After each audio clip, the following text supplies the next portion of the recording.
48 IAS अधिकारियों को इधर से उधर कर दिया गया है। जिन आईएएस अधिकारियों का ट्रांसफर किया गया है उन्हें बड़ी जिम्मेदारी यहां पर सौंपी गई है। इसके तहत अखिल अरोड़ा को मुख्यमंत्री भुजलाल शर्मा का अतिरिक्त मुख्य सचिव नियुक्त किया गया है। इसके अलावा शिखर अग्रवाल को उद्योग विभाग में अतिरिक्त मुख्य सचिव नियुक्त किया गया है।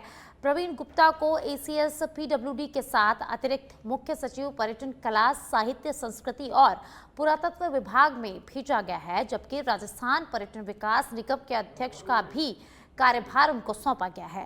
राजस्थान प्रदूषण नियंत्रण मंडल का अध्यक्ष आलोक गुप्ता को बनाया गया है। प्रशासनिक सुधार एवं समन्वय विभाग में दिनेश कुमार को प्रमुख शासन सचिव के रूप में जिम्मेदारी सौंपी गई है। तो राजस्थान में बड़ा फेरबदल हुआ है। यहाँ पर 48 आईएएस के तबादले किए गए हैं। 48 आईएएसओं को बड़ी जिम्मेदारी यहाँ पर सौंपी गई है। तो आईएएस आलोक गुप्ता को अध्यक्ष राजस्थान राज्य प्रदूषण मंडल में लगाया गया है। आईएएस दिनेश कुमार प्रमुख सचिव। और ज्यादा जानकारी के लिए पॉलिटिकल एडिटर लाल सिंह हमारे साथ जुड़ गए हैं। लाल सिंह, राजस्थान में बड़ा फेरबदल हुआ है। 48 आईएएस के तबादले किए गए हैं, क्या कुछ अधिक जानकारी है?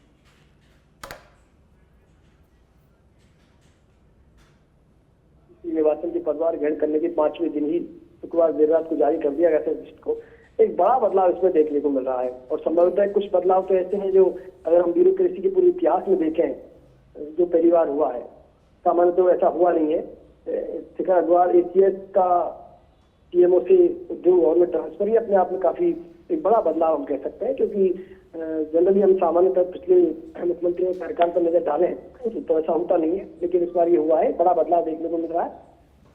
इसके साथ ही रचना सिंह को सचिव कार्मिक विभाग में लगाया गया है। प्रवीण गुप्ता को एसीएस पीडब्ल्यूडी कलेक्टर अध्यक्ष आरटीडीएस लगाया गया है। लेकिन जो सबसे अधिक चर्चा का विषय जो बना हुआ है, क्योंकि लगातार इस तरह की खबरें साक्षी सामने आ रही थी कि सुधांशु पंत और शिखर अग्रवाल के बीच टकराव है और जिसकी वजह से कई जो निर्णय है, कई जो योजनाएं हैं उन पर असर पड़ रहा था और इसका परिणाम खामियाजा सरकार की छवि पर पड़ रहा था।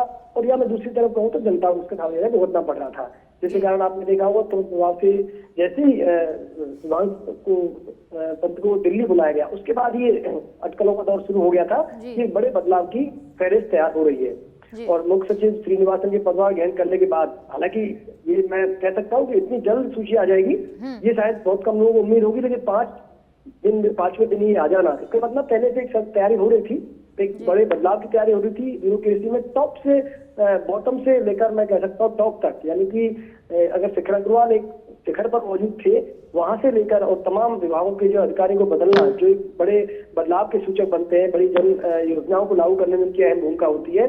और कई ऐसे मंत्रियों के साथ जिनका तालमेल ठीक नहीं था, चाहे वो चिकित्सा विभाग की बात कर लें, ऐसे कई मंत्री और अधिकारियों के बीच साक्षी इस तरह की सूचना मिल रही थी कि उनके बीच तालमेल ठीक नहीं है। अब जब मंत्री और सचिव के बीच तालमेल ठीक नहीं हुआ तो निश्चित रूप से आप तय मानिए कि उसका असर पड़ना निर्णयों पर तय है और जनता को नुकसान होता है। कई बार मंत्री कह देते हैं काम के लिए ओके कर देते हैं, अधिकारी उसको अटकाते रहते हैं क्योंकि उनके बीच बन नहीं रही है बात। इसी तरह योजनाओं को लेकर, इसी तरह आने वाले तमाम जो आम जनता के काम होते हैं उनको लेकर ये जो धुलमुल रवैया था उसका खामियाजा जनता ना भुगते, इसलिए एक बड़ा बदलाव प्रशासन में देखने को मिला है। और हम उम्मीद करते हैं कि आने वाले दिनों में ये जो सर्जरी हुई है ब्यूरोक्रेसी की, इससे बहुत कुछ बदलेगा और खासकर जनता के बीच एक मैसेज जाएगा कि अब वही अधिकारी चलेगा जो काम करेगा। जी बहुत बहुत शुक्रिया लाल सिंह इस तमाम जानकारी के लिए।